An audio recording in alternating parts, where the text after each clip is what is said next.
All right, so Three Ninjas Podcast, Domino, Hesh, Jones, Bobby. And if you're watching on YouTube right now, or you can see on the screen, right now we have, I guess, dancer, professional wrestler. We have Mr. Wobbles. There is no S, sir. There is no S. No S. Wobble. Wobble. Say my fucking name right. All right, got you. How you doing, man? How you holding up in this quarantine? For the most part, not too bad. Everything's been good. Where you from? I'm in Dallas, Texas. Oh shit! Ooh. Y'all been bugging out in Dallas. I cannot co-sign with my fellow Anglo-Saxon on them craziness they've been doing right now. Fucking walking around with guns, protesting. I'm good. I'm staying out. Now, why exactly do they call you Mr. Wobble? So, it's a wobble line dance by this artist called PIC. I'm actually one of the original co-creators of the actual dance. Wait, so you're part of the black staple, which is the wobble? My man, you got it. I'm the dope. He responsible for all the cookouts. Oh, so I can call you my nigga. All right, so my nigga Mr. Wobble. I couldn't say it to you, but I appreciate it. So yeah, Mr. Wobble, so the dance is you. Yeah, like if you Google my real name, it says like who created the Wobble line dance, it'll say Jeremy Stone on it. If you go to the video Wobble 2012 on YouTube, I'm in the video. Obviously, I'm the only person in the video, so you can't miss my ass. Wow.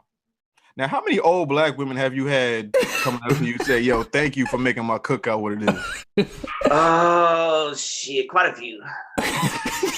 like, are you actually like known for that? Like around time, like, hey, that's the Wobble dude. Yeah. Everybody knows me as Mr. Wobble. Like working in the clubs back in the day, and doing the videos when we were on tour. I was on tour with the artists or whatever. And everybody referred me like, "Oh, that's the white dude. That's the white one created the dance." I get the other one is I created the new electric slide for our generation. Yo, that ain't cultural appropriation I've ever heard. You got one of the blackest dances ever created by this man right here. Yeah, so I get that all the time. They be like, "So you telling me a white dude created?" Yeah, I did. It is what it is. That's crazy. I would have never guessed it. Now, how long have you been dancing? I've been dancing professionally. Like I started when I was like 15, 16, and my first professional shows when I was 17. Now, was it like hip hop dance, or what kind of dance was it? Yeah, no, I've always done like hip hop. I've done b-boying, breaking, crumping, battling. I've done all that freestyle stuff. And then I did like concert tours, and we had a dance group and stuff like that back in the day. So now I see you got the Wu-Tang shit on. Now, yeah, but look real close though. Hey, wobbling. So you done appropriated our culture again. It's market for it, bro. Sorry, it is what it is. Well, it is what it is. So you never been filed for like copyright infringement for that? No, because I know how to I modified it enough where it's you get like so for copyright thing if it's modified and if they don't own the trademark to certain things, which Wu-Tang owns the trademark to the symbol and the lettering. I did different lettering that was similar, and I altered this a little bit. That way it doesn't get in trouble for copyright infringement. How the universe works. We gotta talk to you about something. Because we got a problem with this podcast, right? I don't think we can go with this fucking name any longer. We need help. Hey, I don't know. We gotta look into it. We needed a white man to we needed something. See, you talking about cultural appropriation. Cultural appropriation. Help you out now. Yeah. Hey. Help me so I can help you. Help each other. Help me. Now, I'm curious, what kind of kid were you in school? Were you like always into hip hop? Were you always like around like the cool kids or like the hip hop kids or like the black? Oh, you're trying to say was that white dude that was the black? Yeah, was you like the white down dude? Funny. Yeah. Huh? Yeah, No, was you like the white down dude that every crew needed? Yeah, no, I wasn't the white dude that had to do rag or the grill or anything like that. I was just cornrows, nothing. Nah, I wasn't Michael Rappaport. He wasn't that motherfucker. Look, I looked like a Backstreet Boy back in the day. Like I had my hair parted down the middle with a chili bowl. I was whack. Like, so I was like kind of a nerd type dude until like I literally started dancing, and then my mom let me real shelter because my brothers was bad as fuck, so they wouldn't let me go anywhere. Mm-hmm. So when I started dancing, I used to always dance in the crib at the house, and finally my friends let me go to this like talent show thing. And I just started dancing there, and like an overnight success celebrity type situation. They've never seen a white dude that could actually dance on beat. So like within that same year, like my swag completely changed. I had confidence. Like I started changing the way I was dressing. Like you know, I was all this other good shit. But you know, I was a video game comic book nerd. Like I didn't break my virginity until I was almost 18. So like I was team no hoes, nothing. Team no hoes. I mean, that's how it go when you a nerd and you in the anime and in the comic books and shit like that. So now, what's your favorite like series of comic books? Or like, what's your thing? I was Infinity Gauntlet, like the original story. Like I'm a big Thanos geek, you know, Adam Warlock, shit like that. Even before like they started ruining it in the movies, but yeah, we talk about that. Right. But other than that, like I've always been in comic books, video games, obviously, shit like that. And anime as of recently, like anime, I'm a big My Hero mark. I love My Hero Academia. Mm-hmm. Did you see the movie? Yeah, both of them. Did you like it? I like the last one that came out. Yeah, I didn't like the first one so much because it was like a weird in between season movie. It was all right, but the one that came out last, the twist at the end really pissed me off. You seen it already? The second one, I didn't see the first one. Yeah, I'm talking about the second one at the end, and you're like, man, that's cool. Oh, really? I mean, it's kind of like you expect it. It's kind of like the Goku Vegeta thing, where it's like, all right, we gotta. Okay, all right, that was trash. But like, I get it. You know, when you're trying to get like a certain demographic of people, it's like, oh, this is like the shit for kids. It's like, oh, this is very reminiscent of this, that, and the third. I see what My Hero is trying to do, but I don't know if they're actually gonna pull it off though, because I don't know if you could be like Goku Vegeta status or whatever. I mean, they're already doing conventions like that by themselves down here in Texas, because it's Funimation is down here in Dallas, so they do all of the English voiceovers are down here for all of Dragon Ball Z and all of My Hero and all that other stuff. So they actually did a convention like they do for Comic-Con and other stuff like that, but it was strictly My Hero, and they did it here for like 3 weekends straight in different locations, and it was fucking huge for the first one. So it's definitely a big team. It's gonna take a while to be like Dragon Ball Z. The first Command Con was down there, right? Mm-hmm. Oh, okay. Damn, I want to go with that shit too. Because if you watch like the original Dragon Ball Z, at the very end it'll say Sony Pictures and whatever, and it says Dallas, Texas, because Sony used to be down here. Oh, all right, that makes sense. Didn't even know that. Yeah. Makes perfect. Learning. Damn, Sony Pictures got mad for the whole mad shit. Yeah. So now, when did the wrestling come into play? I've been wrestling about 3 years. Well, outside of my injury, but 3 years now, give or take. I've always been a big wrestling fan growing up, just like everybody in the world grew up wrestling. Like, can't nobody say they didn't watch wrestling at one point in time. A lot of people fell off because it got real fake, and people didn't like it, and it was like cheesy. And after the Stone Cold Rock era, it was like, oh, this is whack. You know, after they left, I wasn't fucking with it. Yeah. The Attitude Era was awesome, you know what I'm saying? But I've always been a wrestler. I was in a small town back in West Texas where I'm originally from, is Amarillo. They didn't have nowhere to train and nothing like that to even pursue that, so I never even thought about it. So once I started dancing my thing, and it brought me to Dallas, and I did all that for a while. I've always been a wrestling fan. I never not been a wrestling fan, but once I started kind of transitioning down on the dancing tip and started working real heavy in the clubs, somebody introduced me. He was like, hey man, you love wrestling so much. Wait, I know a wrestler that's a bouncer. I was like, okay, some little local here, whatever, dude. And then it was like, no, he's my husband. He wrestles in Japan. I'm like, okay, wait now. And she was like, because if you follow wrestling as WWE big in the United States, New Japan wrestling is big on the completely other side of the world. It's just as big as being that entity. Yeah. And he wrestled for them at the time. And I was like, who's your husband? And she told me his name is Lance Archer, which he wrestles on the show called AEW now, which is on TNT. And that's my original trainer. And that was her husband. I was like, so she introduced me. It's like, oh man, I hear you like wrestling. I'm like, I do. It's like, you want to train? I'm like, there's places like that. Right. He's like, yeah. So he introduced me to some people, and I started training with him. And then started training at a couple companies here in the DFW while he was at overseas and stuff. And every time he come back, we'd be training and shit like that. So it just happened. You know what's the crazy thing? Like, we live in Connecticut, right? But I've never been in that fucking WWE building. I've never been in that building. I've been in that building one time. I got to the bottom floor, like to the fucking reception area. Lobby area. Shit, it's mad, like posters. It's mad, just crazy shit in there. They just did a pay-per-view from there like 2 weeks ago. It's a pay-per-view called Money in the Bank, and since they want to be different, they actually had the pay-per-view. Money in the Bank is basically a ladder match. You got to get a case to get a title.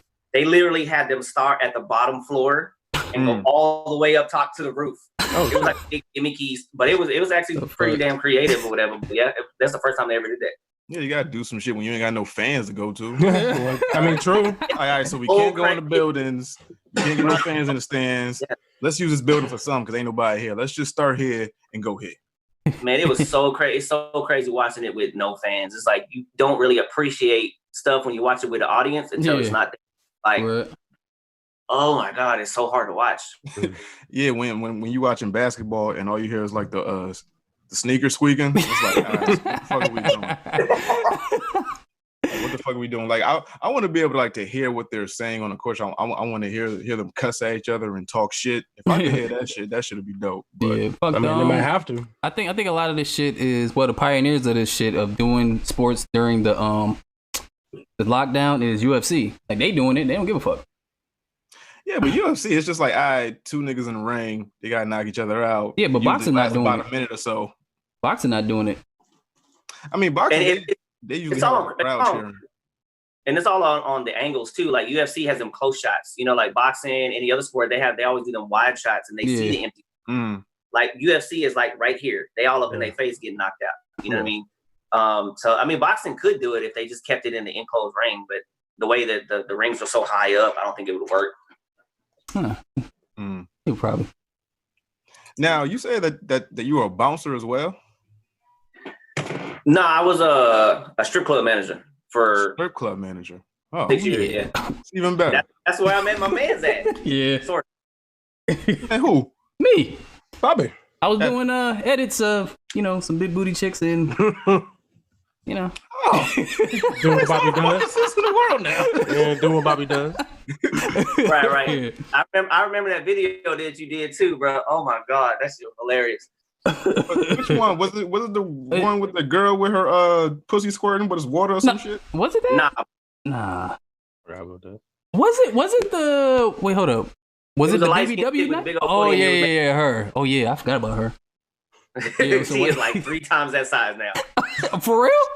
God damn, bro. This is before quarantine. I love it. She done kids and weight and it's not what it is no more. So safe to say she don't work there no more. I didn't say all that, but she's still chasing that hustle. But I guess the hustle caught up to her and the weight did too. God damn. So how do you become a strip club manager? So we have dancer, wrestler, and strip club manager. How the fuck do you become a strip club manager?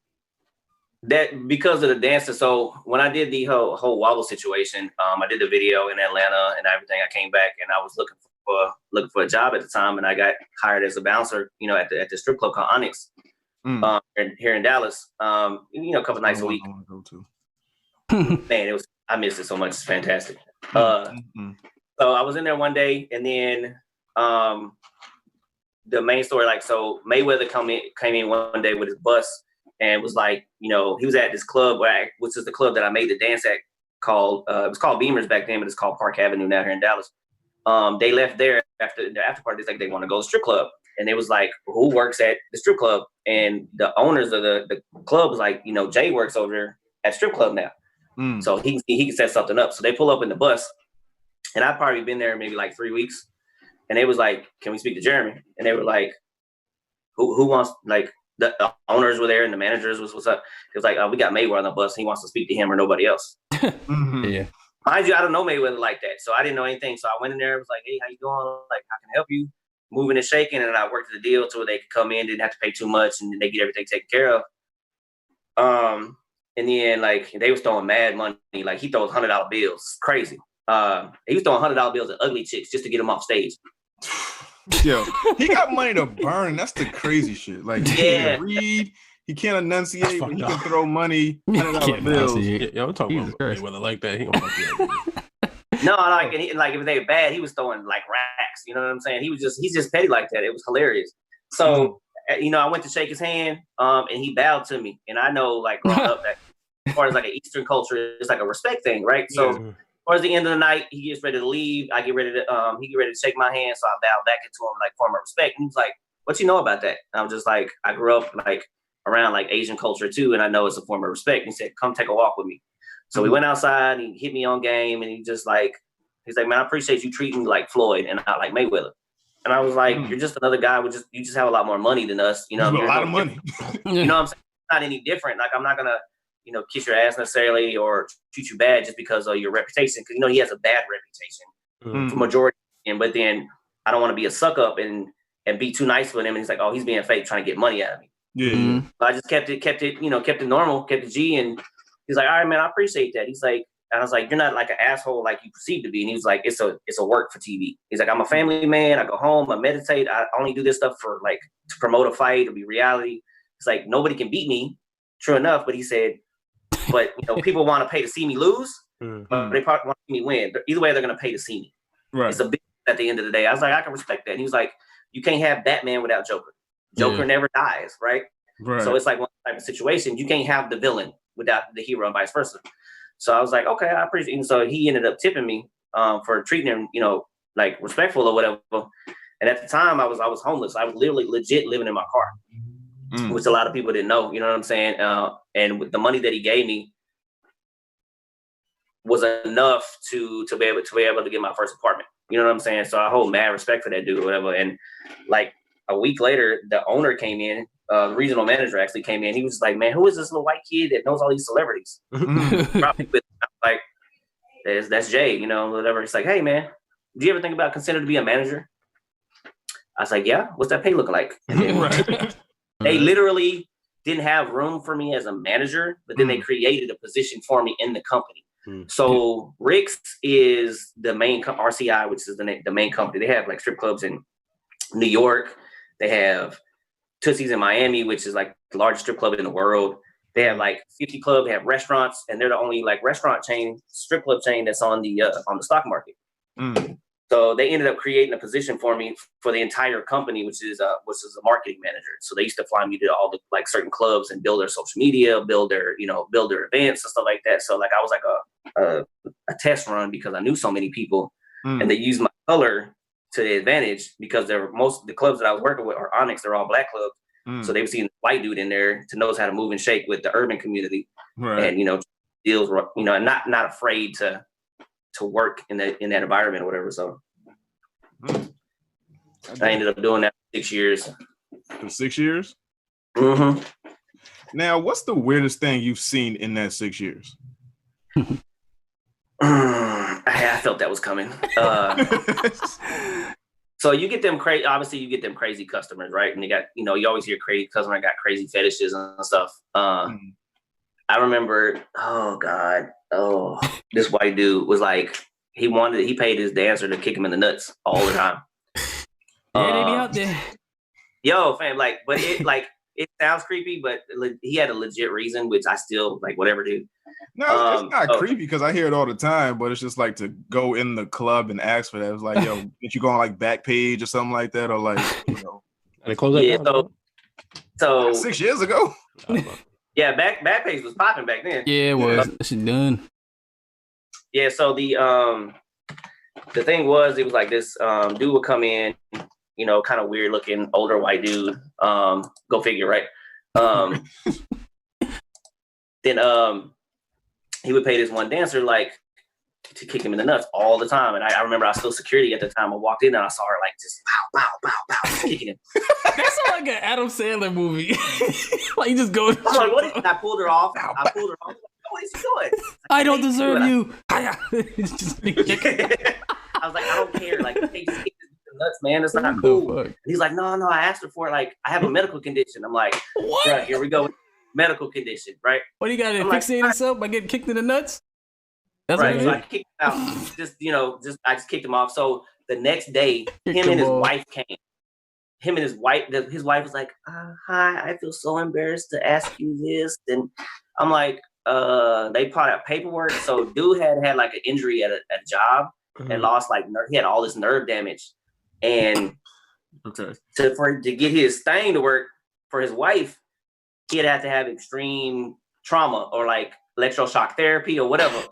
So he couldn't afford that all the time. So he would just come in and pay the girl $200 to smack him in the dick, and it would work just enough. He'd be like, "Oh, gotta go." That's another level of beating off. So you gotta get it started for him. There's like a jumper cable, like give a little jump drive. But yeah, like, and he would like, and then it was like paperwork and everything. I'm like, all right, man, I guess I'll just look the eye. So he would just pay me $200 every time. Like he would come in there just to look the other way because I was trying to kill everybody. I was like, all right, whatever, dude. Like, yo, you know what I'm here for. Oh yeah. I just need 5 minutes. Then he asked me one time though, like, because she was digging in with her heels, like kicking him, and it wouldn't work. One, he walked up to me, he's like, hey man, do you mind kicking me in this? I said, nah, hell no. Oh, this was before you was wrestling, but you know. Yeah, he gave me $500 and I kicked him like a field goal. Like, where did you and all? He's like, oh shit, that was too hard. But hey, what?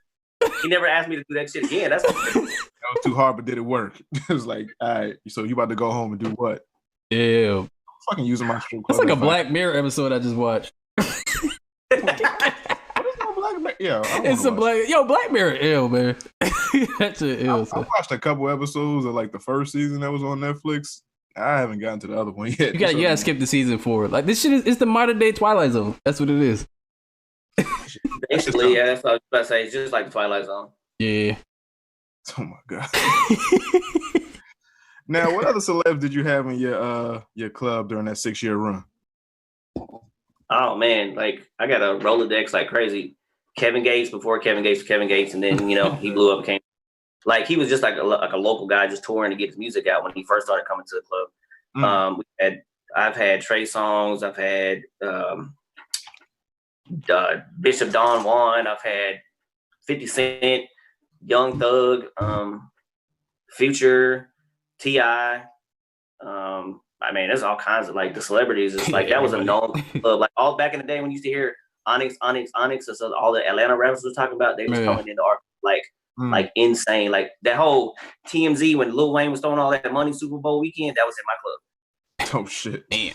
Yeah. So like that club was known for having all the celebrities. There's this thing up around the clubs called Polathon. It's like a pole event. They used to do it in like Philly and Charlotte, Houston and Dallas. Like it was a touring pole competition.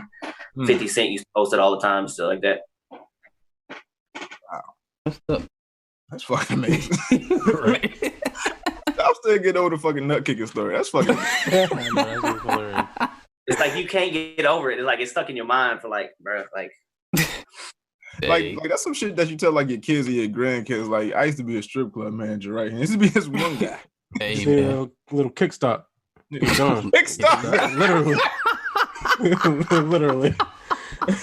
Like that's why I walk with a limp now because I keep it too hard. Yeah. That's what he needed. That's why you hit him. Now, another thing I'm amazed about is this Wobble shit. I still can't get over this shit. Now, when it came to creating the Wobble, like what went into it? Was it just like you heard a beat and you was moving and grooving, or like was it a well thought out process? Like what went into creating this dance? So the song is like a couple years older than the actual dance. Right. And the year that so we took a piece of it. Original piece of the dance came from like up there in like Baltimore or something called The Nasty Girl. And the gentleman passed away that, kind of started the dance or whatever. And then we, during the line dance phase, when it was a Cupid Shuffle and Kane Wayne with it, all these dances were coming out. Like up here in Texas, they have like happy hour spots, like daytime parties. And all these old school cats love line dancing and swinging out and, all this type of music. So me and another guy named James Johnson, we were like, yo, like we can make a line dance. Everybody else is making one. So we took bits and pieces of other dances and put them together. And anytime somebody did like the Cupid Shuffle or the Kane Wayne with, we started doing the Wobble instead, like fucking up the whole rhythm of everything. And then one day the DJ, his name is TDK, he played the song, by the Wobble. And we're like, man, that actually kind of fits. Like, we asked him what the name of that song was. He told us. Man, so we started working on it, kind of like sped it up and tweaked some things. And we used to pay him $50 every Thursday and Friday just to play that song, because anytime he played that song, people would just disappear from that dance floor. Like, so y'all are the reason why that song is so big now? Yeah, because that song died out when it came out. That shit was a fucking flop. Then, I think a few years down the line, people started playing the shit at cookouts. I was like, this shit, this shit came and went.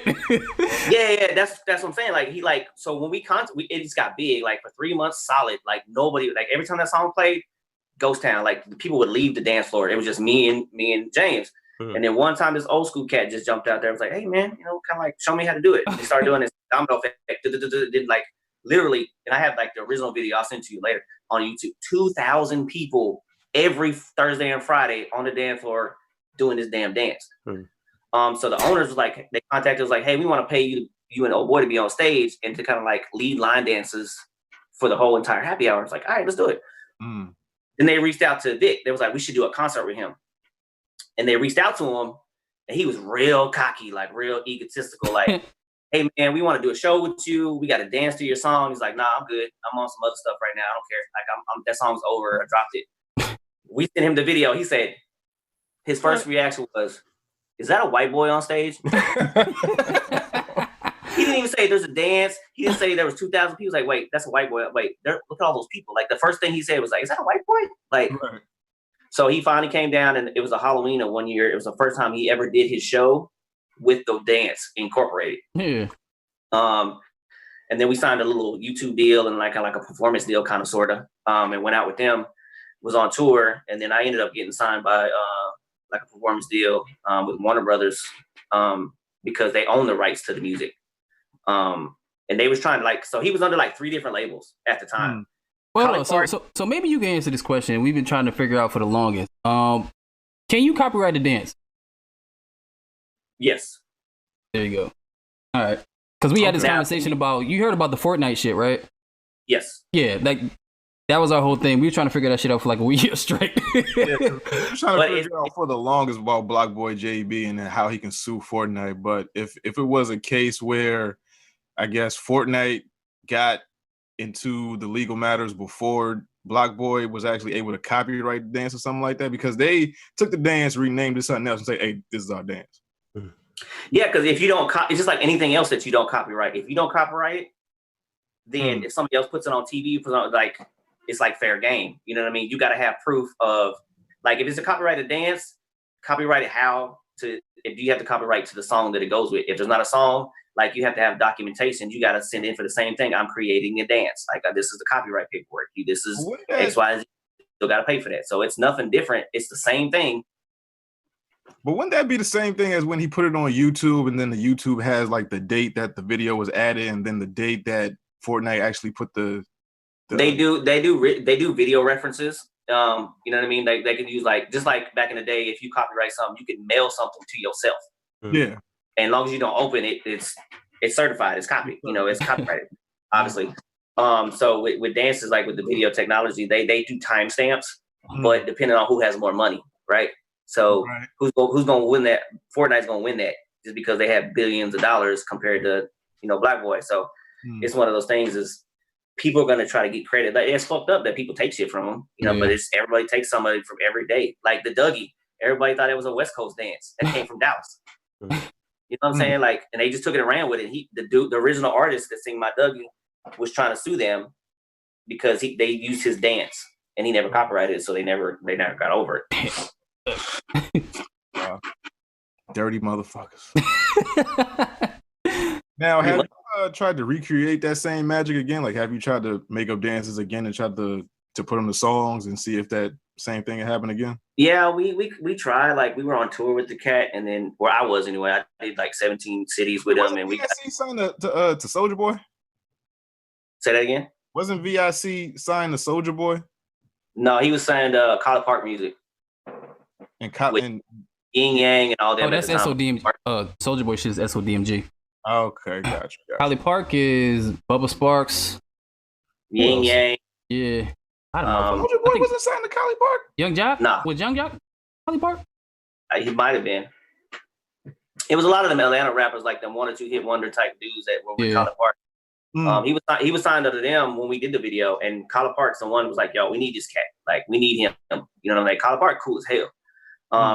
But they were owned by 3 different labels. It was like Warner Brothers was the main artist. Main label. Yeah. Warner Brothers, and then it was Collie Park, and then there was the original, which is like Firehouse ENT, and then Collie Park dropped him, and then Warner Brothers dropped him. But then they were trying to buy the rights to the music because obviously the Wobble was so fantastic at the time and going up in sales, and they looked it up. That's like, why is this making money all of a sudden?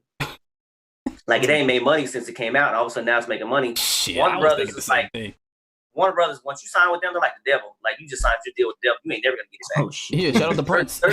They are notorious for not giving anybody stuff back. You have to buy it back at an extreme amount of money, like from the original.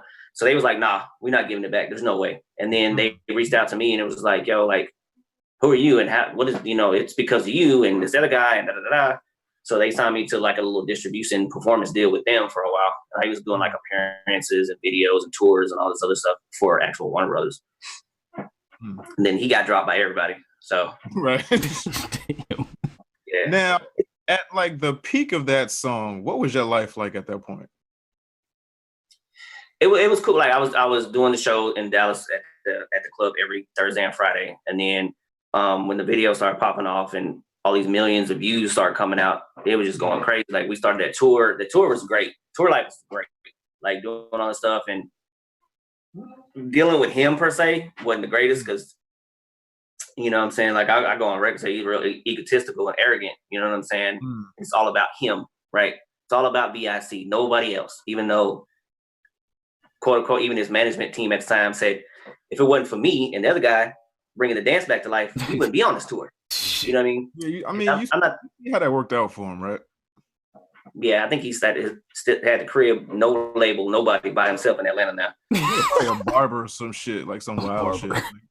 Yo, if you notice, like, this is the crazy. When we got into it, we literally got into like rest. We were trying to fight each other in the back on tour one day because the deal was, with me being on tour with him, was, hey, if we do this tour, like the label already paid him. Me, so I'm good. You ain't got. I don't get paid. Whatever. It's like a radio promo tour. It was Love Rents. It was B-Ham. It was all these Latin artists, like all these big name artists that we were on tour with. It was like a big radio promo tour for the record label. And all he had to do was give me credit when he did interviews. Like, hey, I made the songs. This is the guy that made the dance. You know what I'm saying? And he never did it. We went to 3 different cities. He wouldn't do it. So we was in San Antonio. And he was on a TV show talking about, I created Get Silly, and I created the Wobble. Now I created what was Twerking for Daddy or some weird shit that he was doing at the time. That's when BET Uncut was still popping. It was weird. But I got mad. I just jumped in the little video thing. I said, "Hey, what's up? I'm the choreographer." Like, he made this. I gotta look that up. And wait a minute, I did that. Like, don't. Like, I was mad. So he walked out. Like, we got into it in the back after that. He was like trying to charge me up. He tried to swing on me, and I like literally body slammed him on the damn table. That's where wrestling comes from. Yo, it's pretty much, you know what I'm saying? And he was just like, yo, I did not know his name because his name is VIC. Most of his songs are all about sex. Like, all you hear Twerk for Daddy and all this other shit. You know what VIC stands for? Is vagina and cock? I don't know.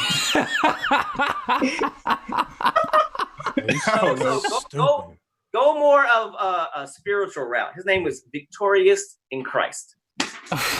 What? All right, hold on. Hold on, let me Google it. Shit. I'm about to go get my charger real quick. My computer. Yo, I was like, wait. He's like, my name is VIC. I'm like, wait, it's Victorious in Christ, bro. All your songs about sex. That doesn't make any sense. That is not Christ-like to me. But who am I to judge, right?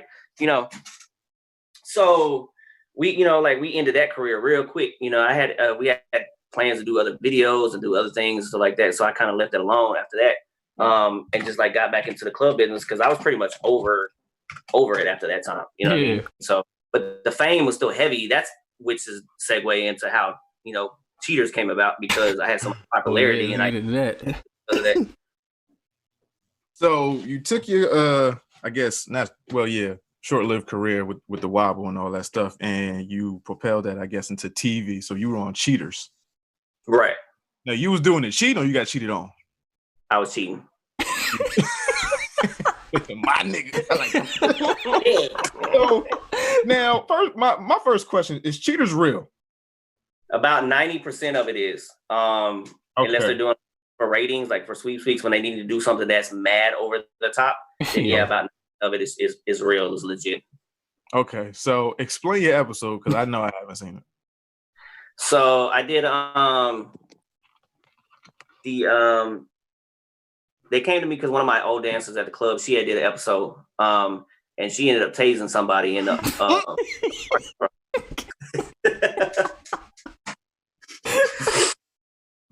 yeah, like she didn't let nobody know she had it, and then she pulled it out. God damn. Scared everybody, and they were running. So later down the road, they had said, "Hey, hold on a second." Anyway, they had said they needed somebody to do, cheaters with again. I was like, okay. So they came to her. One of the directors came to her. Was like, do you know anybody? And she asked everybody, like all the managers and all the dancers, and everybody's like, nah, I'm good. Like, I was like, I'll do it.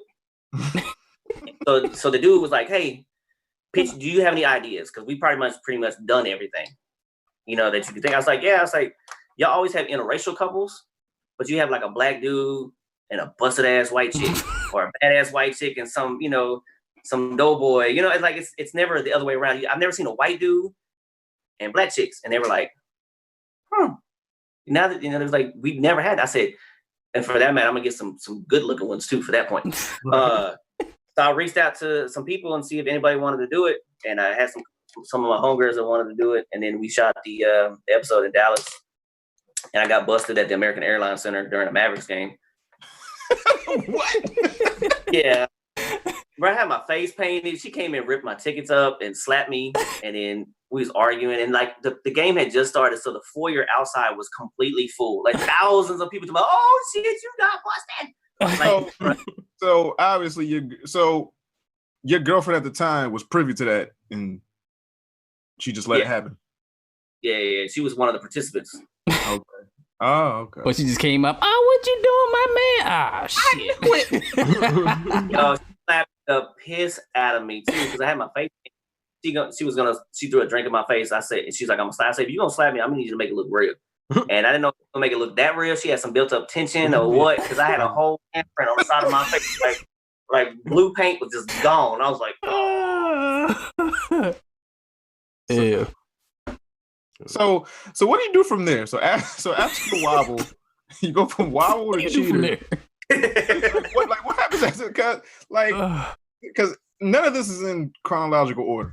So you went from strip club manager to the wobble to fucking wrestling to you getting slapped at a Dallas game. Like it's all over the place, right? Yeah. So chronological order. I was a dancer. I came up. I started doing the wobble. Right. I started working at the strip club. I did cheaters. Wrestling, and then now. So that way everybody at home is listening and understands where we're going. Okay, wrestling. After the cheaters, like that shit was crazy. That shit I did some other stuff. I got some other like TV show things, like some other scripts, low budget things, videos, music videos I started doing around the area with some of the Texas artists and some other people. And then went to LA, did some dancing, took some classes out there. Like one of my homegirls is on she was on So You Think You Can Dance. Her name's Comfort Padoki. That's like my little sister. She was on my dance team. Oh, okay. She got me a lot of gigs out there. Started doing stuff out there. And then, like I said, the club kind of like fizzled out. Club shut down. And then kind of got out of the club business for a minute. And then started training within like the last transition of the club being out. I started training wrestling. Mm-hmm. And then, I just started focusing on wrestling career real heavy. So I started doing that a couple of years back and got, wrestled in a couple countries. I wrestled in Thailand. I wrestled in England twice. Different, multiple states all over the place. And then November 2018, I had a near fatal accident. I got shot in the shin. Took me out for about almost a year. So I put my wrestling career on hold. And so I just barely came back to wrestling last September. Now, what happened with that? Was it like a robbery? Was it like a beef? Or what happened? I was doing like a little side security at this little club just to make some extra money. And one of the other employees came in from his other job. He worked at a club in the daytime as a day manager. He had a gun in his backpack. Didn't realize it was still in there. He tossed his bag down, was getting ready for work. Discharged. Went off, shot through the bag, shot him in the hand, came out the other side. He flicked it like this, and then I looked, and on the way down, it was like going towards the ground. I turned my foot at the right moment. It hit me right in my shin and fractured my shin in 15 places. It was like a total freak accident type situation. You know what I'm saying? It's like it just discharged and said, pow, pow, pow, and just shot me in the shin. It shot 3 times or once? No, I mean, it went through the bag. Oh, okay. Went through here, hit me. It just like ricocheted. You know what I'm saying? Went through some shit. Yeah. Ricochet. Yeah, that's fucked up. That's crazy. So now, so now, were you on like bed rest for like a year, or like what was that year like for you? Was it that was probably one of the hardest, if not the hardest year of my life. Like people say all the time, like it's a serious aspect about mental health, and people touch base on it now. You know what I'm saying? It's one of those things like you don't appreciate things that are gone until you can't do them anymore. Like I couldn't walk, I couldn't shower on my own, I couldn't drive, I couldn't work, I couldn't jump, squat. Had to really learn how to do everything. You know what I'm saying? That I've known my whole entire life. So I was on bed rest. I was in a hospital for like 3 days. I was on bed rest for about 4 months before I could start physical therapy. And then, physical therapy was the worst. Trying to get rotation, trying to get, I lost feeling in my foot and nerve damage and all this other stuff. And I got this metal rod that's in my shin permanently for the rest of my life now. It was definitely hard mentally wise. You know what I'm saying? Like physically wise, yeah, because that was just something that you have to do, like as far as like getting yourself back together. But like the mental aspect of being frustrated, not be able to do certain things. It could be. No, I'm not saying it was as bad as it was. It could have been way worse. I'm blessed that it wasn't like fatal or took my leg off or something like that. Definitely. But I didn't really understand the part of mental health as everybody talks about being depressed until I went through that. And I was going through depression. Like I have PTSD now. Like if I see guns, it's like now I get kind of antsy. You know what I mean? You in Texas? Yeah. Tell me about it. Like that's even worse. You know what I'm saying? Like it's just one of those things. It's like I don't have no problems with guns per se, but when you put a person involved, 9 times out of 10, shit ain't gonna go right. You know what I mean? And the dude that, I don't have no ill will to the dude that, it's done because he's ex-military and he's always safe. It's just, a freak accident, being careless. You know what I mean? So this is one of the things. It was hard. It was tough, and I didn't know what to do until I could actually get back into wrestling. And they was almost saying that I probably would never be able to do it because I was like that close from not walking. Ever again. That was my next question because the things that you love to do, be it dancing and wrestling, require your legs. So was there ever a threat that you couldn't do either again? Yeah, like I had thoughts. Like my mom's was like trying to talk me off the ledge per se. You you gotta, if you can't do this, if you can't ever do it, you gotta figure out something. Like what are you gonna do? The what if? And I would always keep that in the back of my mind. It's kind of like motivation to like I can't not do this again. You know what I mean? So I started working out every day and started getting back in the gym and just getting better on my mental health. And just slowly but surely, it's like you expect it to happen overnight. You expect it, you jump back up like, oh, I'm good. And that shit didn't happen. So it was definitely frustrating, but it was also like a motivational thing because other people see my journey and they might be dealing with stuff and they don't see me quit, so they don't quit. Because for wrestling, my character is really like family driven, kid driven. I'm really like kid friendly per se. So a lot of them was seeing hope because I wouldn't stop. And I was posting my updates all day on Facebook and, social media of my progress. People would send me messages all the time. It's like, man, you give us hope, so it turned that into a positive aspect for me to even push me harder. So it definitely helped out pretty good. I'm about 90% now. I can do majority of the things I used to do. I can't rotate to the left and I can't jump as high for the most part. So. Yeah. Now, with all the success that you've had over the past few years or so, how have the people around you been? Because once you can't do nothing for them anymore, they kind of like waver. Yeah, it does majorly. They like when you can do something for them, what I'm saying, they all there, but when you can't do nothing for them, they disappear or whatever. When I originally, like back in when I wasn't doing the Wobble no more, my fan base and whatever kind of fizzled out. When I stopped doing the strip clubs, all like half of my followers just disappeared because I wouldn't put chicks on my thing, right? Yeah. And I'm surprised you ain't left me. You know what I'm saying? Like, you know what I mean? You stole my videos. You stole all my videos. Nah, you funny, man. But other than that, like it's the same thing. Like, wrestling pick up the different, because wrestling fan base, like about 90% of it is white. You know what I mean? For the most part. So it was a big transition going from the urban community and all the followers from the urban side and the hip hop scene and strip clubs and all that kind of like disappeared. And then all the other side comes in. So it's like a shift. And it goes ups and downs, you know what I'm saying, with the followers. But I also look at everybody's so conscious on these social media followers and people that, they're fan engaged. I just try to get new fans. The ones that left and are no longer interested, at least I did something for the time being. I was entertaining for them for the time being. I'm not one of those ones that I have to have 100,000 followers or 10,000 followers or whatever. Right. So I don't let it stress me out as like everybody does. They cause mental problems because of their social media things. Yeah. I be seeing people get depressed because they lost 3 followers. Like, right. Yeah. Like that fucking what is it? The follower count app that tell you who left. Like, what the fuck? Why would you have that? Yo, you got the follower count app. You got like a mental disability. Yeah, man. What the fuck? Well, there is something I did want to ask you though.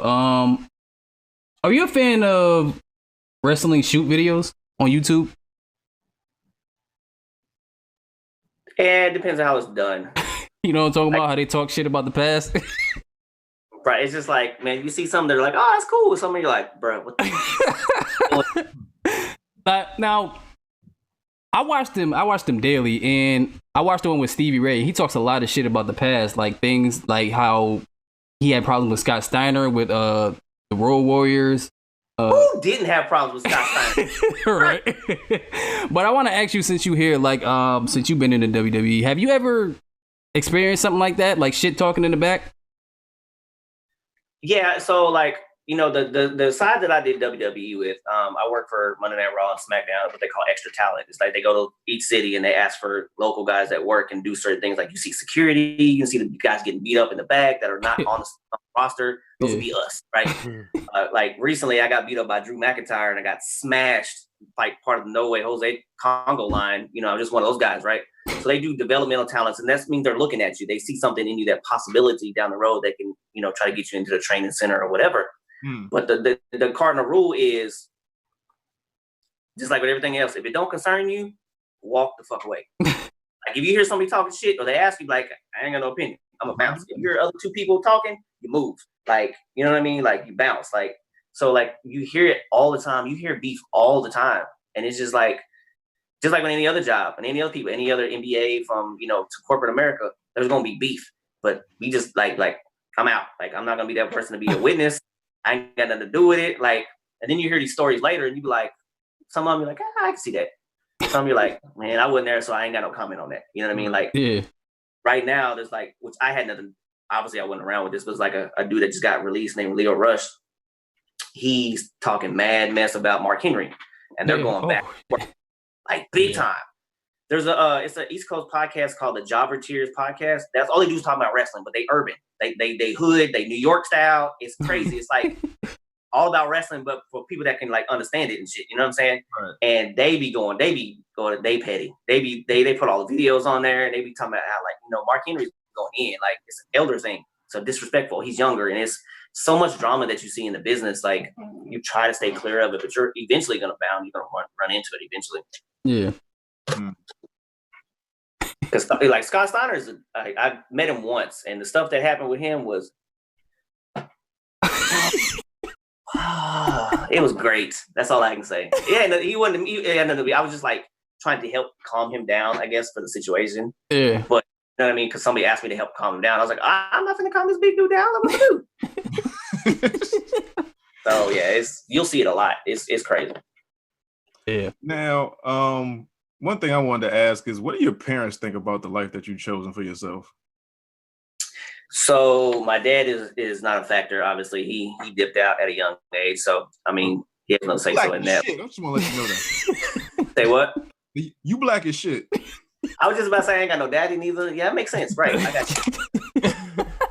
But like my mom is super supportive. She asked me at a young age. She was like, "Is this what you want to do?" Like the first conversation we had was like, I've always dated interracially. Like I've never, like legit, I have never been with a white chick ever. Not dating, not sexually, not nothing. Never been attracted to him, even at a young age. My nigga, Mr. Wobble. Third all day, every day. So growing up in like a small town in like West Texas, like in it's called Amarillo.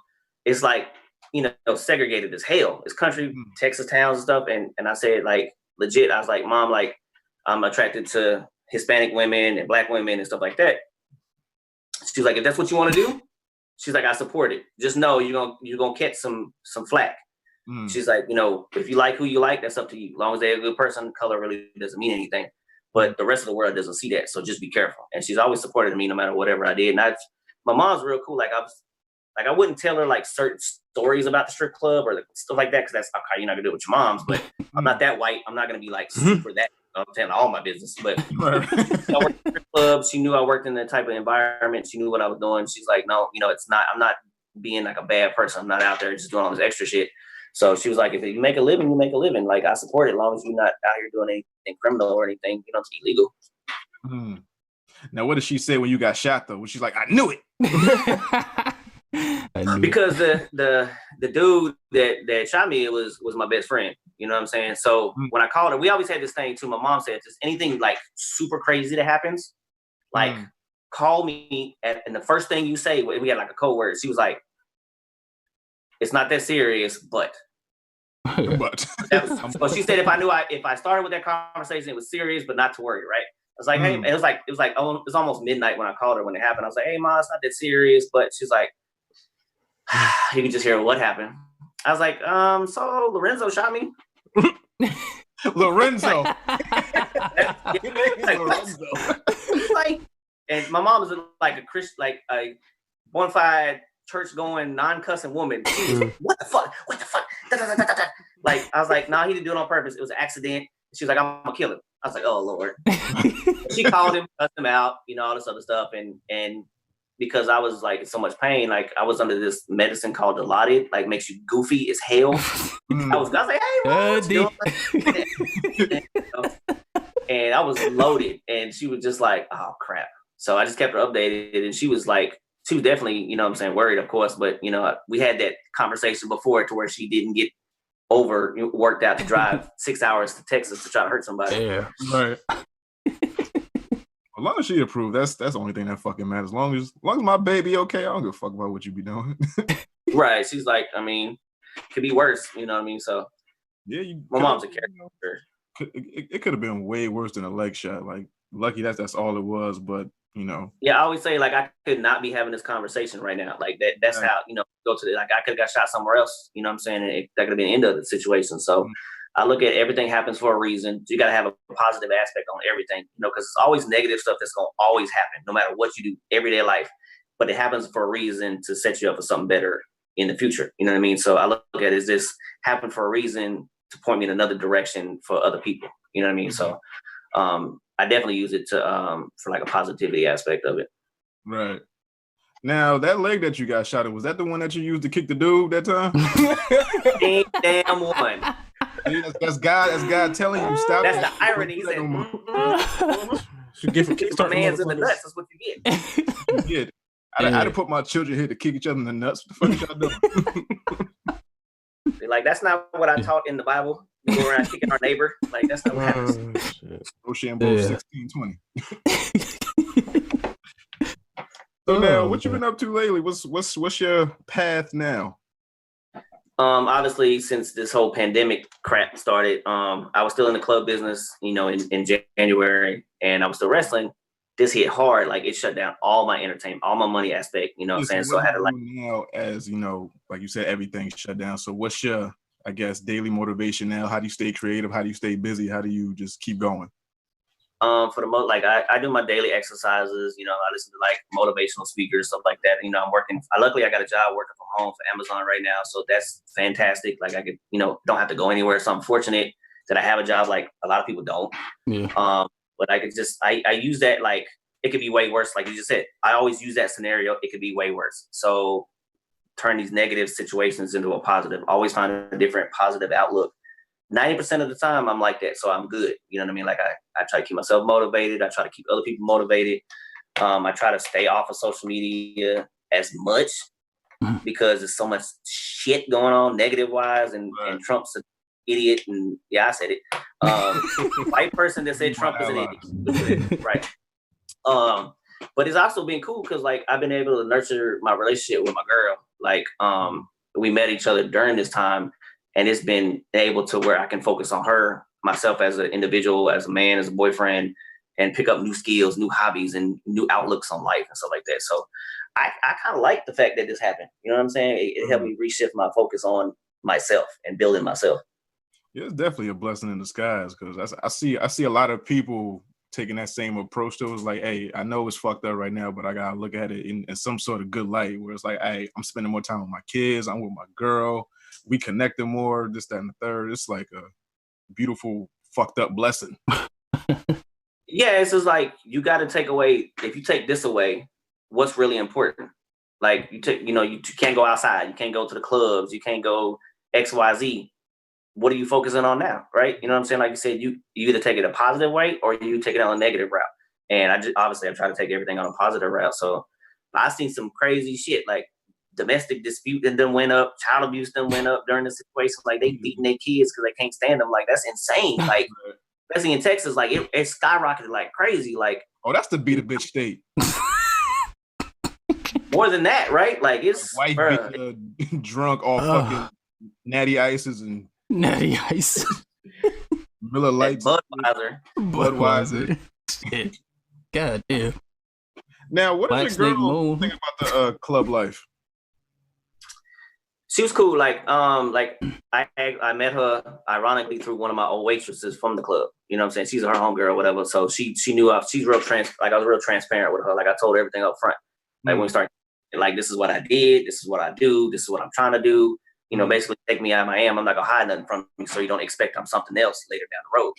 And she was cool. Like she's holding me down real heavy. You know, she's got old values. You know, the same type of morals. You know, like she know like how a relationship works, and she don't look at what you did as a job to get you where you're trying to be. You know what I mean? So she was cool with that. Like, and she's ex-military. Like she worked for the government too. You know what I'm saying? And she's Puerto Rican and Dominican, so there's all kinds of stuff. Texas? Yeah. She's from Connecticut. Oh, from Connecticut.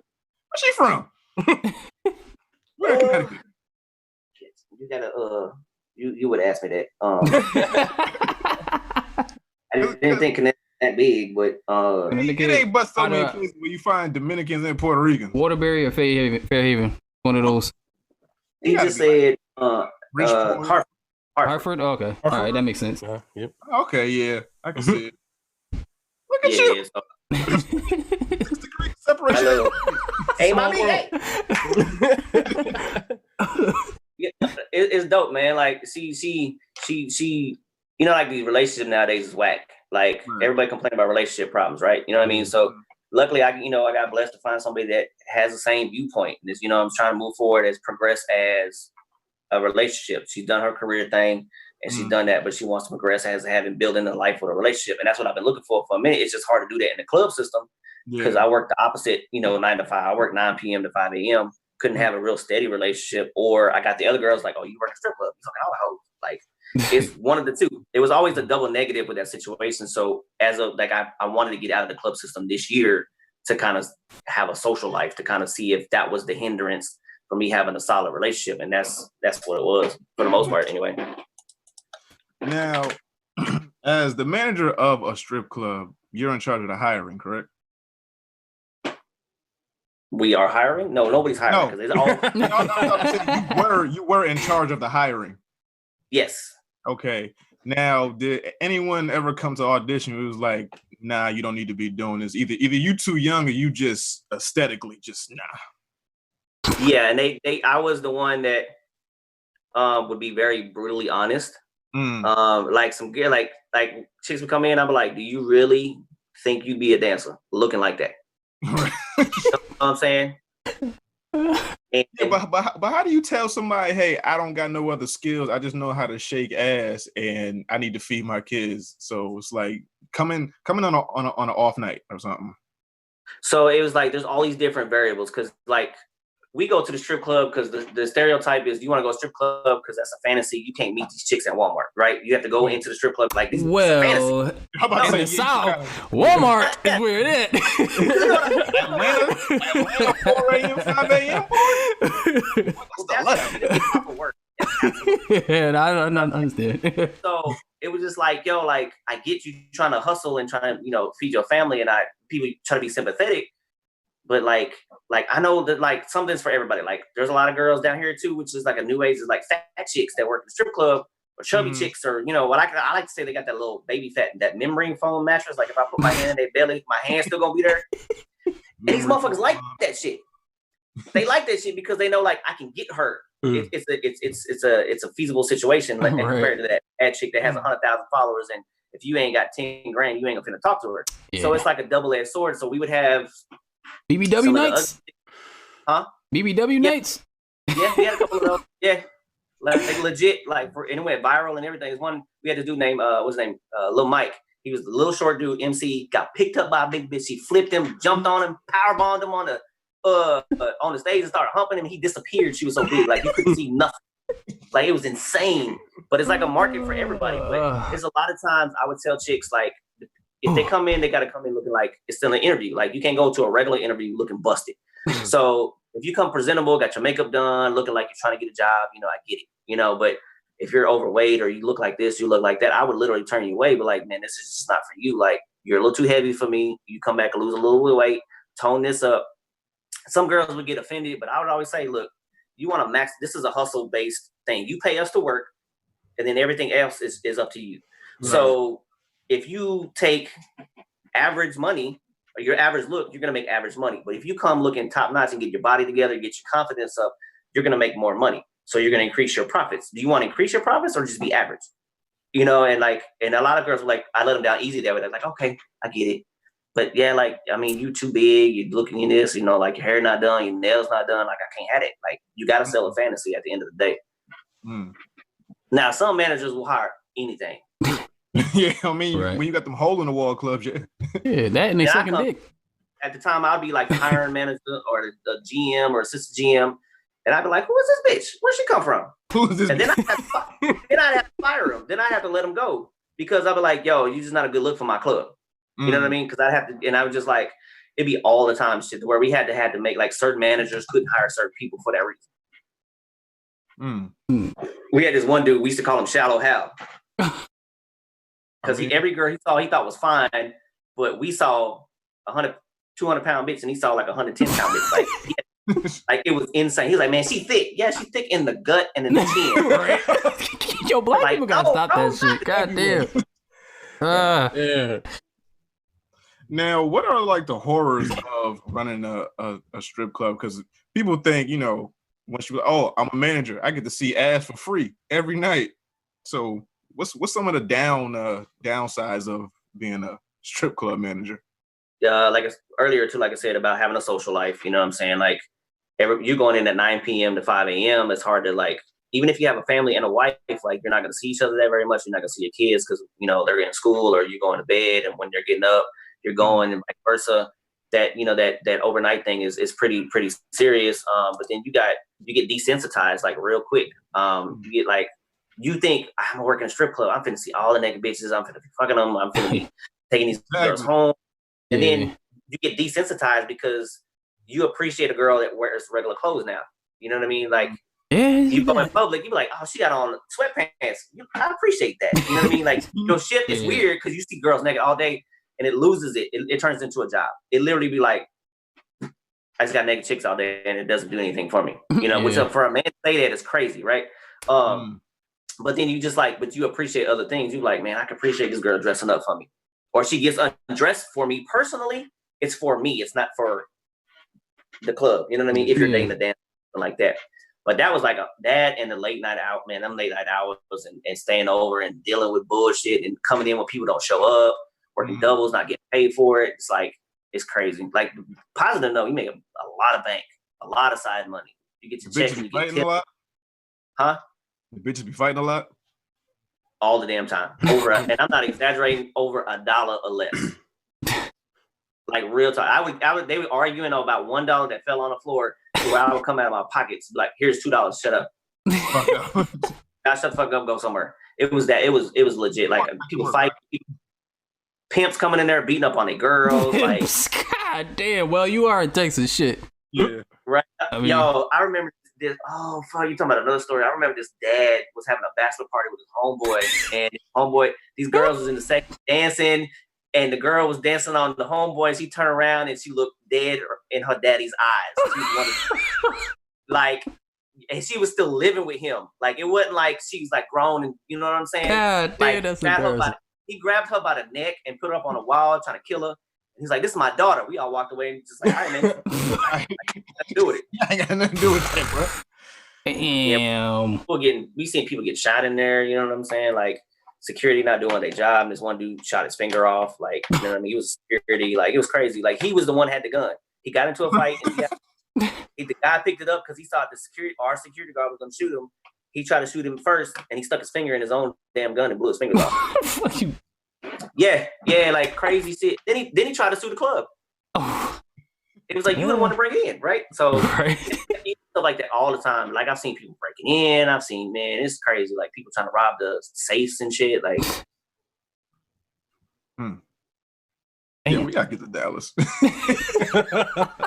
gotta go to Dallas with these fucking days. Yo, I don't know if y'all saw that. It went viral a couple weeks ago. Did you remember that stripper chick that fell off the pole? Yeah. That's the club I used to work at. It's Ecstasy in Dallas. Oh, the bitch that broke her face and all that stuff. Yeah. Didn't she get like 60 grand or some shit? You got mad money on that. No, like it was like 160 grand or something. Yeah, something like that. Figures, yeah, like she fell off the top of the pole and cracked her shit, and she got a GoFundMe account. I can't get one. I get shot. Like, I got like damn. It's because she light skinned. She almost my nigga. She fell from at least like 20 feet. And she was like, no, that's 30. She was alright because you saw her ass moving still. Yeah, you good dude. Pole is like What's going on? 32. Yeah, we were. It's like 30 something feet because I remember putting that pole in when we first got it. Damn. Yeah. One in the Ricks in New York and Manhattan. The pole is about the same distance. It's the same size.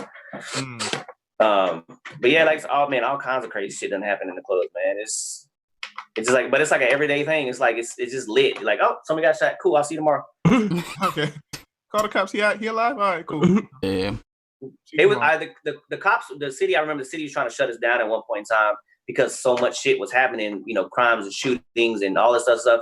But then one of the dudes that was in corporate or something, he's like, "Why would you shut us down? Like, it just makes it easier for you to find the criminals." And he was like, "You know what? We're gonna let y'all stay open." Basically, Excellent fucking point. If it happens, hopefully nobody gets hurt, and we'll just come get them from there instead of go look for them at the house. You know what I mean? So it kind of whatever. It's fucking wild, yo. I ain't been to the strip club in so long. Matter of fact, I'm lying. I went maybe like 2 months or 2 weeks before this pandemic shit happened. Yeah. But still, where'd you go? Went to Mystique, I think. On Main Street? Yeah, I saw your boy. Oh, you was gonna say, yeah, my boy worked there. Yeah, he let me in free. I fuck with him. Work, yeah, that's real nigga. Yeah, real nigga. He smiled. He said, "Let me free." Yeah. Man. Now, are there many comic book conventions out there in Texas? Yeah, you know, like it's not like the one in like San Diego or nothing like that or whatever, but they have we have Comic-Con and we have here in Dallas Comic-Con and Fan Days, which is the same thing. It's the exact same thing. Like, I don't know why they name it different, like Marvel and all these little WB characters and all these, you know, shows and stuff pop up or whatever, and like they have the voiceovers and celebrity actors and the meet and greets, so they do it at least every couple of months down there. Have you ever been to one? Oh yeah, I do go every year. The one because they have it like 2 or 3 times a year, and we go to the one in August. We always go to the one in August because that's like typically the bigger one when they have like the real stars, you know, that are worth seeing. You know what I mean? But they'll have like the wrestlers, and then they'll have like all these actors, and then the Dragon Ball Z voiceover characters and stuff like that. So that'd be like the good one, right? Because I don't know if y'all remember, but at BlurCon they played the Wobble, and niggas was doing the Wobble. Yeah. Like, do you realize like you have international fame behind a dance? Like, how does that feel to invent something that's been around the world like 3 times over, 4 times over? It's cool as hell. Like, it's like I look back, I was like, man, I can't believe that. That's dope. That's a blessing. But then I'm like, damn, I don't get enough credit for it because nobody knows who I am. You don't get the credit for it. I mean, I think it's because you're white. But I think it's like, okay, I should get more credit for it because I'm white. Because I'm like, oh, he's obvious, right? He's a white dude. Wait, I'm confused because every world does it now. It went from like a club sensation and all over the radio to now it's just like family reunions and pep rallies. It's solidified. Reunions, boat parties. It's solidified, but then. Yeah, didn't they do it on the episode of Insecure like last week or week before and shit? Yeah. It was like I remember my homegirl sent it to me. She was like, I didn't even see the show, but they was doing it too. But yeah, like it's just, but I don't think personally I had enough like people behind me or finances or whatever for me to maximize my hold on that, solidify my name on it to where everybody like, yo, that's Jake, like that's the Wobble guy, like all across the world. Here in the Texas area, yeah, people know, what I mean, like. But like as far as like a national standpoint, if you watch the video, you see the comments be like, "Oh, I did this at my pep rally. I love this at my family reunion." Who is the white dude wearing a wrestling shirt? That's you know what I mean. And every so often, I'm like, "That's me." But it's just go through the comments. That's me. Do you think some of that? Do you think some of that missed out fame is because you're from Texas and you get so much love out there? Because the same thing happened with Kurt Cobain. Remember him? Yeah. Same thing happened to him. He said he was getting so much love in fucking Texas. He just like fuck everybody else to the point where he fell off nationally. I mean, when you live in Texas is the first or the second biggest state? It's the second, but Alaska is like bigger, but it's less population. It's like California has more population or some shit. It's weird, but yeah. All right, so top three. So we're in the top three states. It's like when you got that many people in like per capita, where it's like I'm getting so much love here that the rest of the world don't fucking matter. No, I always used to think ahead. Like I wanted a broader stand. I wanted a bigger fan base. I wanted just in general, anything I do from wrestling to dancing, I wanted everybody and their mama know who the hell I am. You know what I'm saying? Like, and I just didn't, I looked at it, it was just fun. Oh, it just happened. Now I'm on tour. Like I didn't put the things in motion to make this a business until now, which is like 9 years too late. Right. You know what I mean? I'm trying to catch the door, whatever. But being that I'm doing it with the Wobble situation with wrestling, people are picking up. And then when I have this conversation, they're like, oh shit, wait, that is you. You know what I mean? So it's like I'm trying to maximize the opportunity now, even though it's, better late than never, but I should have done it seriously back then, like heavy marketing campaigns just to solidify who I am. So I just didn't take the ball quick enough like I should have. Nah, when I tell you after this, I'm telling every fucking body I see, like, yo, a white dude. If we go outside this summer and I see people doing that shit, like, yo, it's a fucking white dude. Get that shit done. Telling everybody. And I talk to him. Man, cool. Yeah, if you just tell them to look at the video, Wobble 2012 on YouTube. It's got like 30-something million views or 40 million or something like that. Yeah. Dog, after this is over, I'm just gonna share this shit for no reason. Who has the claim to that video? Do you? Do you have the claim to that video? I did. For we had a little bit of finance. I got a little finance monetary compensation after that. But after it got dropped from them labels, that shit stopped real quick. It's got 33 million views on it now. Yeah. Right. But that's funny because that's how the wrestling thing came up. Because I was at this thing in Jersey. It's called the Monster Factory, with all these celebrity wrestlers and stuff. It's like a big camp, and I was doing this other character, which it was like totally opposite of what you see me now. I was face paint, spit green mist. I was biting people and being a guy, like, you know what I'm saying? Like totally opposite of me, right? He was in Jersey at the Monster Factory. His dude. He went from dude love to mankind. I was like Undertaker and Mankind, all that bullshit. So we was at this conference and it was like 65 trainees and students there, and then these big guys. His name's Kevin Kelly, and there's a couple guys that wrestle all over the world, stuff like that. And my brother stood up. He does IT for a living, so he stood up. He's like, "Hey, if y'all need help clearing up your social media, your history, I can show you how to do it. This is what I do for a living." It's like, okay, and I raised my hand. I was like, "If y'all need help building social media, that's what I do." I've done videos and whatever. So the dude, Danny, I love him to death. He's an asshole all through and through. He was like, "So what you got? Like 5,000 views, 10,000 views? You're some kind of celebrity?" Yeah, I'll come in a minute. All right. Good thing about having a Latin girlfriend, boy, they cook. So then it was just like, I was like, nah. And I'm real humble about when it comes. That's probably my problem too. I'm real humble about telling people about the Wobble. So like, people when they like over maximize their celebrityism, all they do is I'm Soldier Boy, or something like that. Yeah. You know what I mean? Like, I just use him because you brought him up. You know what I mean? But so he was just like, I was just real humble. My brother was like, tell him or I will. I'm like, I created the dance and I just left it alone. And he was like, what dance do you create? And I was like, it's a dance called the Wobble. And he's an older cat, so he's like, what the fuck is a Wobble? And all the dudes in the back like, yo, you created a Wobble, shut up. You created that dance. I love that dance. And the rest of the guys who were on the panel was like, shut the fuck up. They was like, I don't believe you. I told them to look it up. And they was on the panel, and these are like major names in the wrestling business looking at my video. The fuck is this? And they stood up, and it was, I remember there's 3 guys. It was Kevin Kelly, Bull James, and Danny Cage. And they said, can we tell you something, like give you some feedback? I was like, yes, sir. And all one by one, the exact same words. You're a fucking idiot for not doing this as your character. I said, huh? Excuse me? You know how much money you can make doing this shit? I'm like, why are you not doing this? It's like, cause I've done it for so long as a dancer. I just want to do this instead. I just want to set my own path. It was like, I get it. We respect that for wanting to set your own path. What? But you're still a fucking idiot for not doing it. Like, bro. So they was like, this is really, oh shit, you're in the video. Look at this shit. You can't make so much money off of this character. They was like, we'll make you a deal. At the showcase tomorrow, because they let us all have matches and stuff. For the it's in like Paulsboro, New Jersey or something, like all the people there. They was like, you do this character one time. If the crowd loves it, this is your new character from now on. If they don't like it, we'll never speak of this shit ever again. Oh, fuck it, I'm in Jersey, I'm not in Texas, I'll do it one time.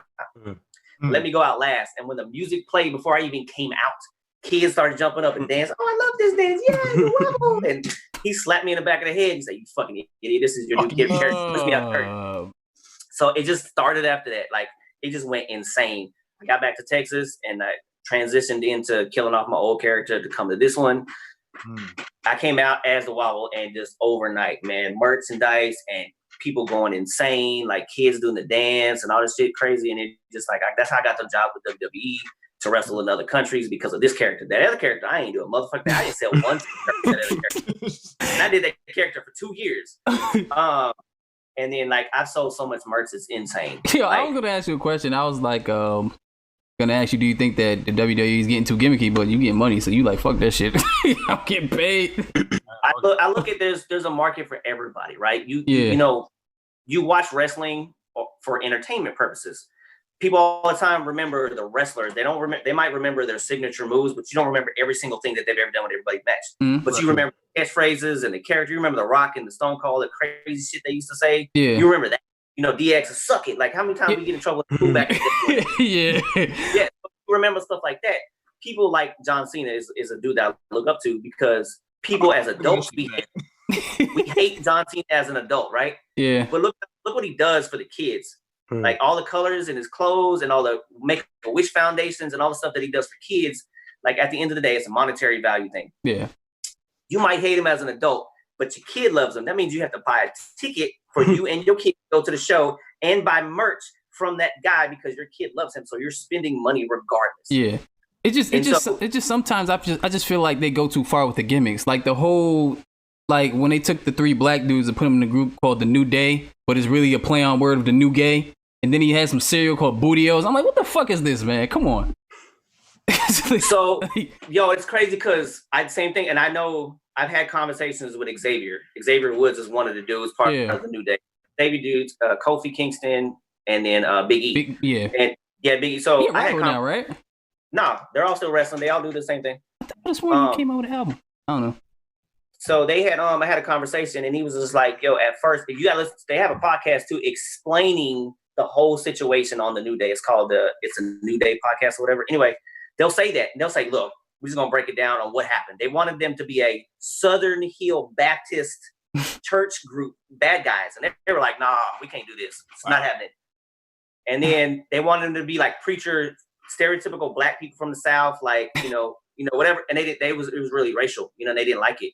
So, but they have this job that they're given. They got to make it do what it do because wrestling is. I give you this character, either it's fight or flight. You make it work or you don't. You got to react to the crowd or not. You know what I mean? Sometimes that's your only opportunity. Some guys get to change their gimmick like 17 times until something works.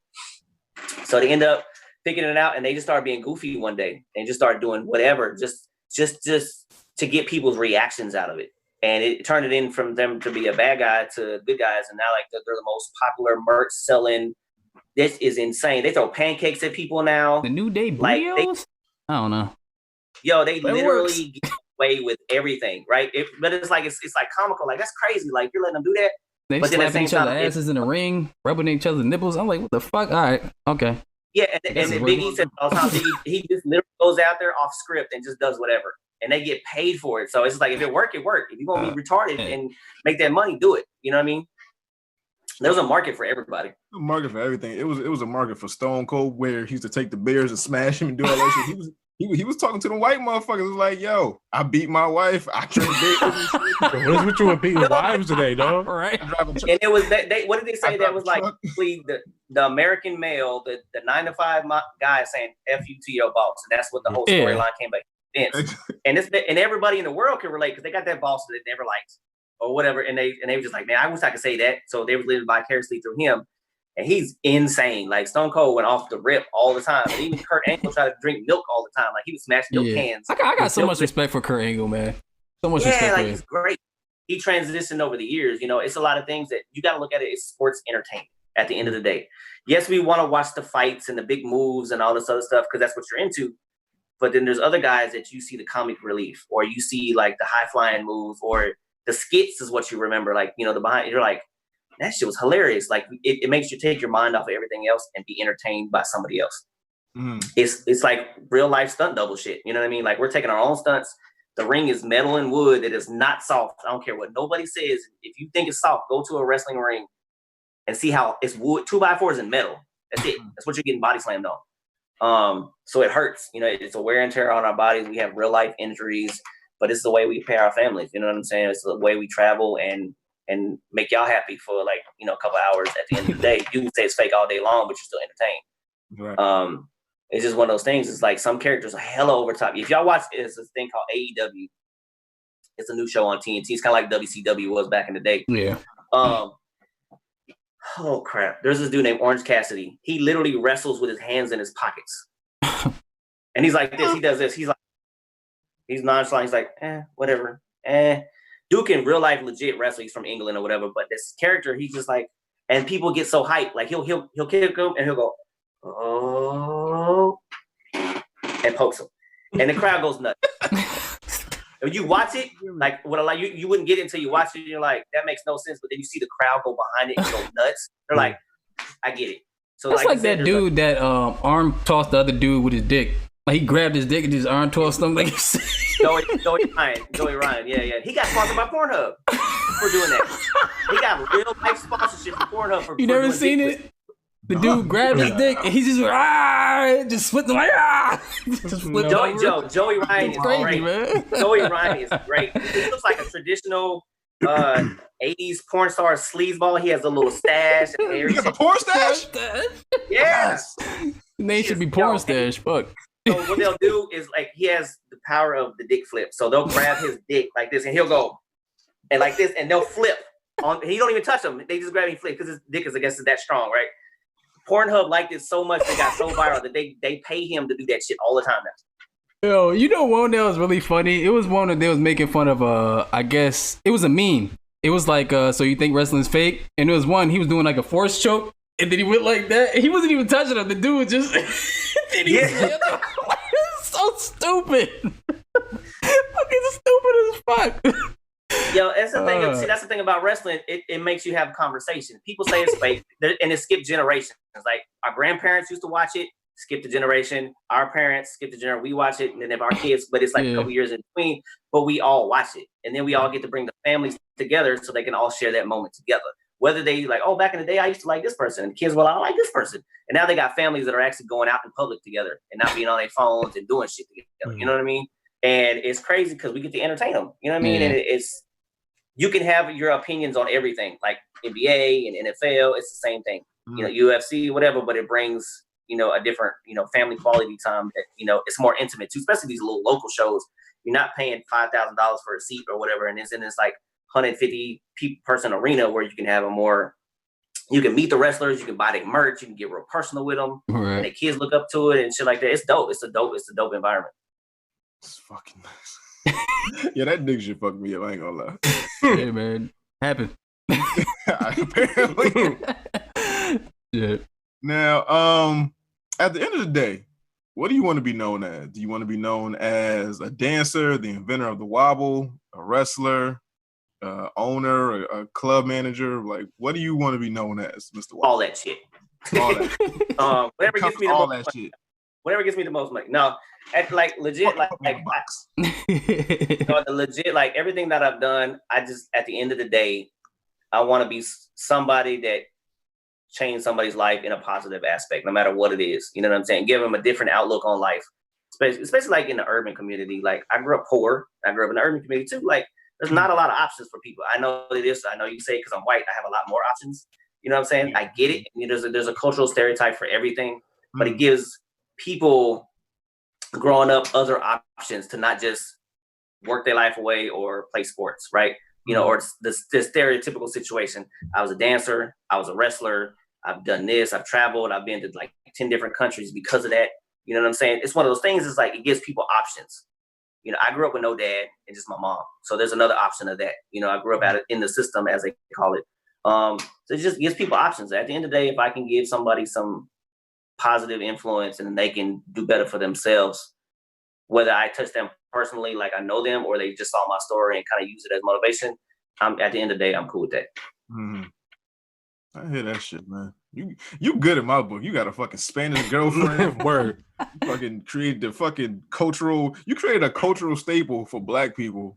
And that shit's fucking amazing, man. like that shit literally blew my mind. I was like, get the fuck out of here. Then I talked to him. I was like, nigga really did that. Yeah. So it was I have to send you this thing too. This thing I did, it's a YouTube video thing about like, it was like the same topic, and I used the wobble and the whole Black situation culture. It says, can you be pro-Black and date interracially? All right. So it is the whole stereotype, in my opinion, of being pro-Black is the betterment of the community, of the culture, right? Not of being just one solid race. You can be pro-choice, pro any other color, as long as it's the betterment of that specific subject. And we had an interracial couple on there. We had me and we had this Black dude. He was one-sided, you know, whatever the situation was. And I used that as a situation. I was like, yo, I used the wobble, and it was a Black cultural phenomenon, but I'm Caucasian. And people looked at it, you know, it's not racial, you know, like racial, I'm trying to take it on the race or whatever. I took a niche, I took something and I put it on a pedestal, but then I use it for other stories. Like, how many kids like dancing? Every kid, every person likes dancing, no matter whether you're fat, Black, white, short, you know, whatever, handicapped or not, people like dancing. If you put an organized dance together where everybody does the same thing at the same time, nobody judges anybody to a certain extent. Everybody's just dancing and doing the same dance. When I used to go to the schools and do mentorships and whatever with that and with wrestling and everything, I use that. It's culturally, it takes all the racial situations and race creed out the window. Now you got dancing. Everybody's just having fun. So there is no more hate on XYZ because of that. So that he was like, and he looked at it and was like, well, I see your point. Like you can be pro, and I'm pro-Black to a certain degree because I'm trying to betterment of the urban community because they have it harder than anybody else. Like realistically, financially, private, whatever, the culturally, race-wise, everything, they have it harder than a lot of other people, and they don't have options. So why not be pro something that if I can help out in a positive aspect? That's crazy. You got an interesting fucking story. Bro, we ain't even got started yet. Why don't you start a podcast though? Because you know people. Yeah, no, I was legit thinking about it. Like I've been thinking about doing a podcast for like the last few months now, especially during this quarantine crap. Like, I don't know, man. We'll talk. We'll figure it out. Yo, you can hit me up on my social media or whatever, and we'll link up and do some things. Definitely. Now, give out your social media so everybody can find you and see that this white dude created this fucking phenomenon. Throw it in there. Twitter and IG is the same thing. It's the Mr. Wobble, TheMrWobble, the Mr. Wobble, and I have a fan page on Facebook. It's the Mr. Wobble, or like my real life Facebook is J Stong, JAYSTONG. So that's pretty much all my social media. Fucking amazing. Glad we got to talk to you, man. Hope everything's good down there in Texas. Hope you and the fam is staying safe in this quarantine. Hopefully we get to go back outside soon, and hopefully you get to, go do your thing, whether it be dance or manage or whatever the fuck it is. But just stay safe, and glad you got a chance to come to the dojo and chop it up with us.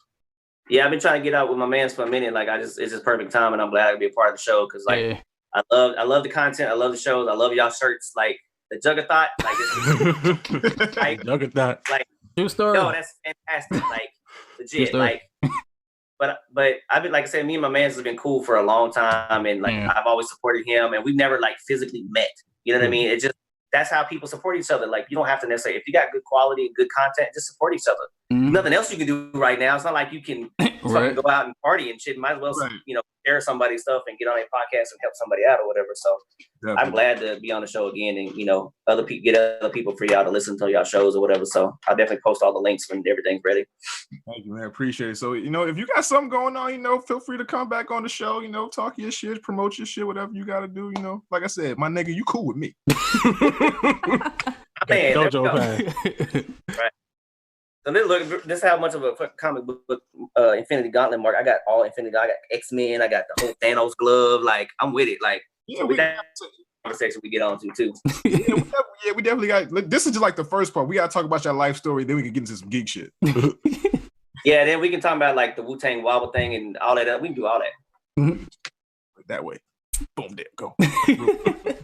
Yeah, and I'm gonna send y'all. I'm gonna get y'all information, or he's gonna give me your address. I'm gonna send y'all some of my merch or whatever, so y'all can have some of my stuff too. Just let me be on the show. All right, that's up. All right, man. Well, be safe, and we'll talk to you. All right, man. Holla at y'all later. All right. Peace.